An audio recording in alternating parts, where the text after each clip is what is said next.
سلاخانی کے دوران آپ نے ایک چیز محسوس کی ہوگی کہ جن کا نام نامی سن کر ہماری روحوں پر، ہمارے بساط پر سبحان اللہ ایک وجد اور کیفیت طاری ہو جاتی ہے۔ ان کے رخ اقدس پہ جو لوگ نگاہیں اپنی ڈال کے ان کو دیکھا کرتے تھے، ان پہ فیوزات کا، برکات کا کیا عالم ہوتا ہے۔ ہم سن کر خود میں نہیں رہتے، ان کے حسن کی باتیں سن کر، ان کے جلووں کی باتیں سن کر ہم خود میں نہیں رہتے، تو ان لوگوں کا کیا عالم ہے۔ اس صورت میں جان آقا، جان آقا کے سچ آقا تے رب دی شان، جس شان تھی شان سب بڑھیا۔ سبحان اللہ۔ تو اصل میں سفر ہے دو قسم کے۔ اب پہلی بات جو آپ کو میں سمجھانا چاہتا ہوں بڑے مختصر انداز میں آپ سے پہلے بھی ایک بار عرض کر چکا ہوں کہ حضرت نظام الدین اولیاء فرماتے ہیں کہ پوری محفل میں کوئی ایسا فرد ہوتا ہے کہ جس کے صدقے میں کیفیات کا نزول ہوتا ہے، اللہ رب العزت کا فضل ہوتا ہے، وہ نصیب والا ایک شخص ہوتا ہے، وہ چاہے محفل 2 کی ہو، 4 کی ہو، یا 100 کی ہو، یا 400 کی ہو۔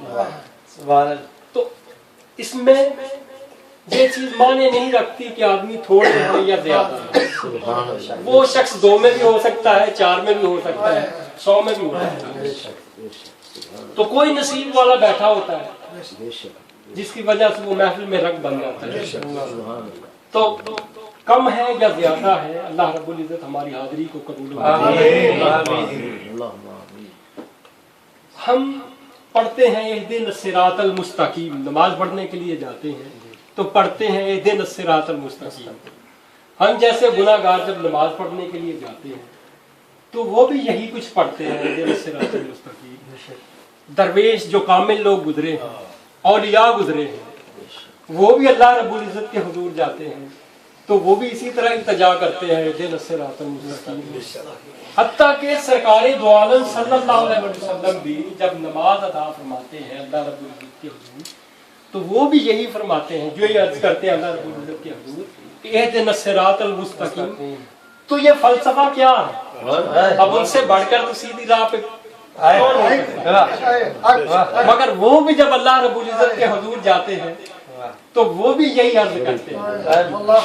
بات سمجھنے والی یہ ہے کہ اصل فلسفہ یہ ہے کہ اللہ رب العزت کے حضور جا کر اہدنا الصراط المستقیم کہنا، یہی توفیق اہدنا الصراط المستقیم، یہی وہ چیز ہے اور یہی وہ صراط مستقیم ہے کہ اللہ رب العزت نے اپنا فضل کر دیا، آپ کو دنیا سے نکال کر اپنے حضور لے گیا، اپنے سامنے کھڑا کر دیا اور آپ کی زبان سے کہلوا رہا ہے کہ اہدنا الصراط، یہی اہدنا الصراط۔ تو اسی لیے ہر کوئی یہی پکارتا ہے۔ اب 2 سفر، ایک تو سفر یہ ہے کہ نعمت سے منعم تک پہنچنے کا، ایک سفر یہ ہے، ایک سفر ہے ذکر سے مذکور تک پہنچنے کا، ہم ذکر کرتے ہیں تو ایک سفر ہے ذکر سے مذکور تک پہنچنے کا۔ اللہ رب العزت نے ہمیں نعمتیں عطا کر رکھی ہیں، بھوک لگتی ہے اللہ رب العزت کی ذات ہمیں رزق سے نوازتی ہے، آنکھ دی ہوئی ہے، نظارے عطا کیے ہوئے ہیں۔ اب نگاہ کی بصارت کم ہو جاتی ہے، آپ کہتے ہیں نگاہ میں ضعف آ گیا ہے، نظر کمزور ہو گئی ہے۔